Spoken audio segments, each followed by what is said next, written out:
A new Commission, a new European Parliament and a new US administration. What does this all mean for the future of Europe? I chat to Jakob Kirkegaard on the Europe Conversation. So, Jakob, we're coming into a new Commission, a new European Parliament, and I want to start off with the Middle East because obviously this week we had the anniversary of the 7th of October Hamas attack.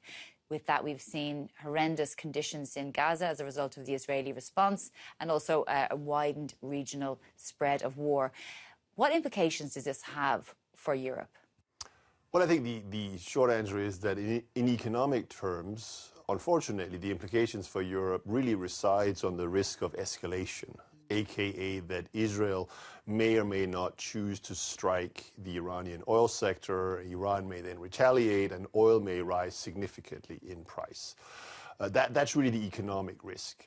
Politically, for the EU, I think we have seen over the last many months, in fact, that obviously this is a conflict that retains this ability to mobilize significant segments of European populations. It varies from country to country. But what you lack, basically, for the EU is, of course, unity. One of the sort of charges levelled against the EU in relation to this is double standards, that there isn't the same support or empathy for the Palestinians as there is for Ukrainians. And that has impacted the EU's, I suppose, reputation within the global south, something that Brussels has been trying to garner support for when it comes to the war in Ukraine. How do you see this playing out? No, I think it is true. I mean, I think it's important for Europeans to recognize that while we clearly view the conflict in Ukraine as the first existential armed conflict really threatening the military security of Europe, arguably since World War II in some ways, or certainly since the end of the Cold War. And therefore, we view that rightfully, in my opinion, as an existential crisis.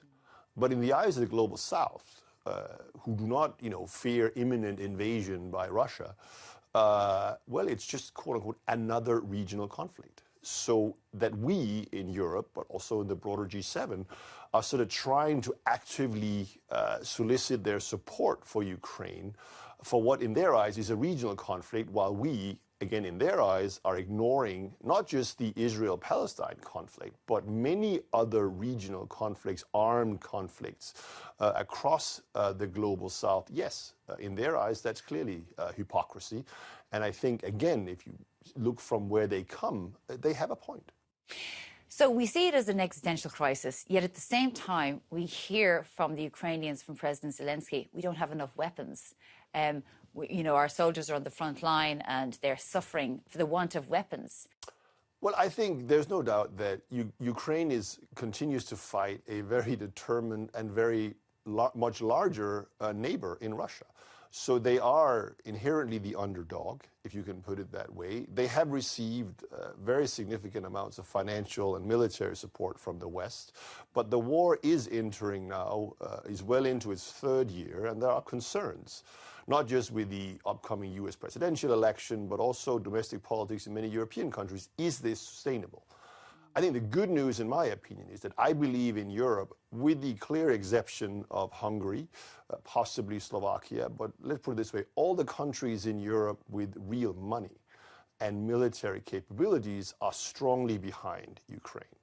I suspect that situation will persist precisely because we do have to view this conflict as an existential one, because I think it is naive to assume that if Russia were to prevail in Ukraine, that they would, quote unquote, just stop at those 4 provinces that they have already annexed. But at the same time, we've heard from President Zelensky, he has his vision for ending the war, his victory plan, which he presented at the United Nations General Assembly, at Ramstein in Germany to NATO allies. And the response has been tepid.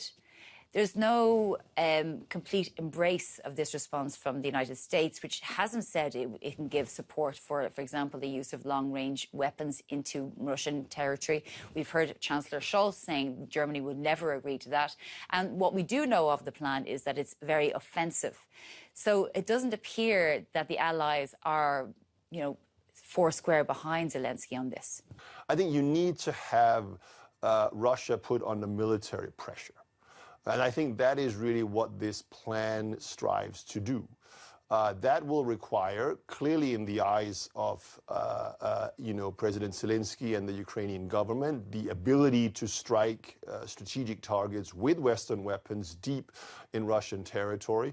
Clearly, as you mentioned, the US government, the German government do not see it that way, but there are other European governments, including those who have delivered F-16s and other missiles, a long-range missile to them, that actually are in favor of it. So we will see where we end up, and I think it should also be mentioned, and I think this is, again, one of these areas which at least gives me a relatively high degree of optimism, actually, about Ukraine's ability to ultimately prevail, which is the growth of Ukraine's domestic military industrial complex and capabilities, where we have seen in recent weeks and months the rising use of accurate long-range drone strikes by Ukraine on Russian ammunition depots, energy storage facilities, etc. At the 75th anniversary of NATO in Washington, D.C., Ukraine was told there was an indestructible bridge towards membership, not quite membership, but no timeline. Do you think Ukraine will become a member of NATO, or do you foresee that it may have to give up NATO membership, at least in the short to medium term, in order to negotiate Russia leaving its territory? I think they will become a member of NATO, but I think it is arguably more important for Ukraine that they become a member of the EU, because I think that ultimately Ukraine will prevail in this war, meaning that they are able to deter Russian aggression, even without being a member of NATO, provided that they have access to ongoing Western financial and military support, which in principle I think they could have without being a member of NATO. What matters for Ukraine, however, in the long run, is money financing to rebuild the economy and full integration with the EU so that they can completely turn their back, which is clearly what they want, to any links in the energy sector and otherwise with Russia. That requires, in my opinion, full EU membership in the relatively near to medium term, meaning like 2030? Yeah, early 2030s. And this, ironically, also, in my opinion, would prove a much bigger long-term threat to Vladimir Putin and indeed the entire Russian regime.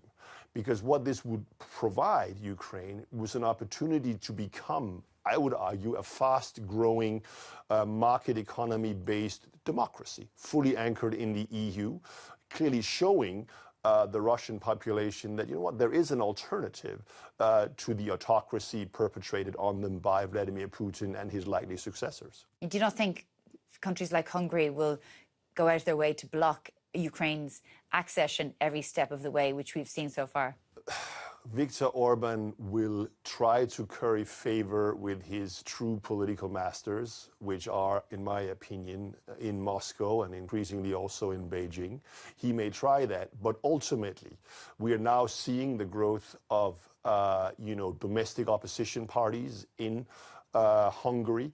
If we manage, by the rest of the EU, to continue the financial squeeze on Hungary through the budget, I think, at the end of the day, and again, we're talking maybe 10 years, for the final decision for Ukrainian membership to be taken, it is not clear that the Hungarian regime, if I may use that word, does have that level of longevity, given the domestic developments and ongoing, I hope, economic pressure that he will face within the EU. And you say political paymasters, do you mean because of the investment Beijing and Moscow have in Hungary? No, I don't. I mean, I think it is clear that Hungary, having clearly written off, I would argue, many of the currently frozen and future transfers from the EU.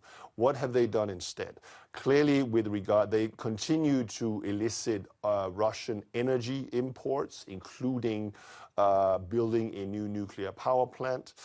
With the case of China, he has signed, among other things, clearly, in my opinion, to continue to offer a, if you like, uniquely politically preferred destination for Chinese investment in the EU, a security treaty with China that allows Chinese police officers to patrol with Hungarian police officers on the streets of Hungary. That is something that no other EU member can offer and may, in fact, choose to maybe the deciding political factor when the Chinese quote-unquote private companies or state-owned companies choose where to locate their investments. Just final question before I let you go, because we have about 3 weeks to go to the US election. What are your predictions? And, you know, regardless of who wins, do you think that Europe is on its way to de-risk from its relationship with the United States, or is that just impossible, at least for the short term? Yeah, I think it is in the short term, in a military sense, it is clearly impossible. I mean, NATO without a fully committed United States is just not NATO. At the same time, I think the fact, irrespective of who wins, the fact that a candidate like Donald Trump might be re-elected, I mean, he could actually win and be re-elected, in my opinion, clearly cast doubt about the long-term viability of, or the value, if you like, of NATO's Article 5. So irrespective of who wins, Europe doesn't have any choice other than to do what some of the things that was in the Draghi report as well, to achieve a much higher degree of self-sufficiency in military, national security issues. The EU can only achieve that if we manage to fully integrate Ukraine into the European economies, because we're already seeing the growth of domestic Ukrainian weapons production. They have an existing, military-industrial complex. They will become, I think, the arsenal of the EU. Okay, Jakob Kirkegaard, Senior Fellow at Bruegel, thank you very much for joining us on the Europe Conversation. My pleasure.